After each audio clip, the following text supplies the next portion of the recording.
Hello, today I'm looking at the remainder of the Apannaka Sutta, which is translated by Bhikkhus Bodhi as the incontrovertible teaching and by Thanissaro as the safe bet. Now the location, just to remind you, is the Kosalan country, the Brahmin village of Sala. And the people involved are the Brahmin villagers of Sala and Buddha and his Sangha. And just as a recap, part 1 of this sutta dealt with the doctrine of nihilism, part 2 dealt with the doctrine of non-doing, and part 3 dealt with the doctrine of non-causality. Now Buddha continues talking to the householders of the Brahmin villages of Sala, and he says, there are some recluses and Brahmins whose doctrine and view is this: there are definitely no immaterial realms. And yet there are other recluses and Brahmins who hold the view there are immaterial realms.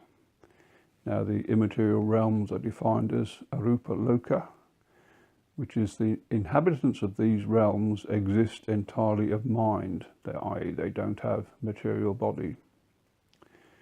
Now those who hold the view there are definitely no immaterial realms, this has not been seen by me, says Buddha. And those who hold the view there definitely are immaterial realms, this has not been known by me. So without knowing and seeing, if I were to take one side and declare only this is true, everything else is wrong, that would not be fitting for me. Now as to those recluses and Brahmins who hold the doctrine and view there definitely are no immaterial realms, if their word is true, I still may reappear after death among the gods of the fine material realms, who consist of mind.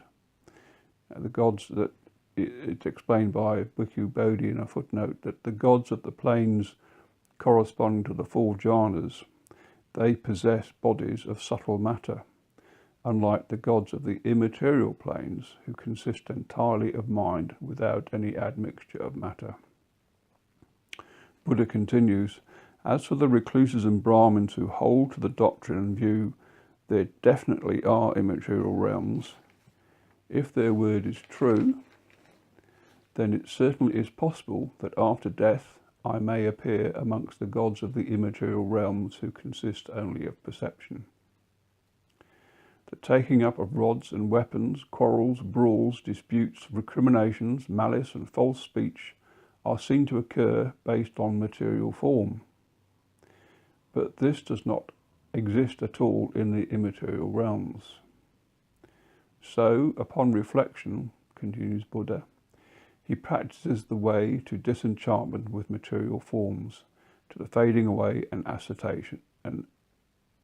cessation of material forms. So, in summary, I think this part of the sutta means that an immaterial world is better than a material world, as an immaterial world is not subject to quarrels, brawls and malice and so on. So it is better to strive for an immaterial world. And so this sort of confirms the Bhikkhu Thanissaro translation of the title being a safe bet. So follow towards the immaterial world. Buddha then goes on to the topic of there is no cessation of being. Householders, he says, there are some recluses and Brahmins whose doctrine and view is this: there is definitely no cessation of being. And then there are other recluses and Brahmins who say there definitely is a cessation of being. And cessation of being is explained as being full enlightenment or nibbana. Now a wise man considers thus: these good recluses and Brahmins hold the doctrine and view there is definitely no cessation of being. That has not been seen by me. Similarly, those who hold the view there definitely is cessation of being, this has not been known by me.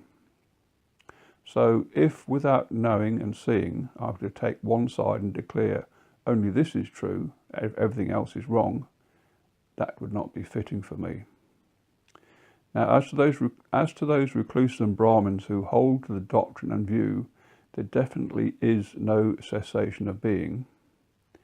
If they are correct, then it is certainly still possible that I might reappear after death among the gods of the immaterial realm who consist only of perception. But as to the recluses and Brahmins who hold the doctrine and view, there definitely is cessation of being. If their word is true, then it is possible I might here and now attain final nibbana. The view of those good recluses and Brahmins who hold the doctrine and view there definitely is no cessation of being is close to lust, close to bondage, close to delighting, close to holding, close to clinging. So that's sort of the aggregates of the khandha. But those who hold the view there definitely is a cessation of being is close to non-lust, non-bondage, non-delighting, non-holding and non-clinging. After reflecting on this, he practices the way to disenchantment with beings, to the fading away and cessation of being.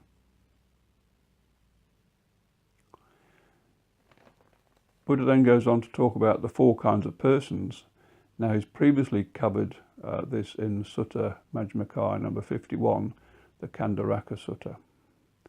So briefly he says, householders, there are 4 kinds of persons to be found in this world. The kind of person who torments himself and pursues the practice of torturing himself. And he gives an example of the naked ascetic. Secondly, the kind of person who torments others and pursues the practice of torturing others. And he gives an example as the butcher of sheep. Thirdly, there is the kind of person who torments and tortures himself and torments and tortures others. And here he gives the example of a well-to-do Brahmin who follows self-denying rituals like eating grass like a cow, and is also cruel to his slaves. And lastly, there is the kind of person who neither torments or tortures himself, nor torments and tortures others. Since he neither torments himself nor others, he is here and now hungerless, extinguished, cooled, and he abides experiencing bliss, having himself become holy. This is a Tathagata. He understands birth. He understands that birth is destroyed, the holy life has been lived, what has been done, and there is no more coming to any state of being. This, householders, is called the kind of person who does not, turn the page, does not torment himself or pursue the practice of torturing himself, and who does not torment others or pursue the practice of torturing others. The one who, since he torments neither himself nor others, is here and now hungerless, extinguished and cooled, and abides experiencing bliss, having himself become holy. When this was said, the Brahmin householders of Sala said that Buddha had made the Dhamma very clear in many ways, and that the Brahmin says, we go to Master Gotama for refuge, and to the Dhamma and to the Sangha. From today, let Master Gotama accept us as lay followers who have gone to him for refuge for life. And so ends Majjhima Nikaya number 60. Thanks for watching.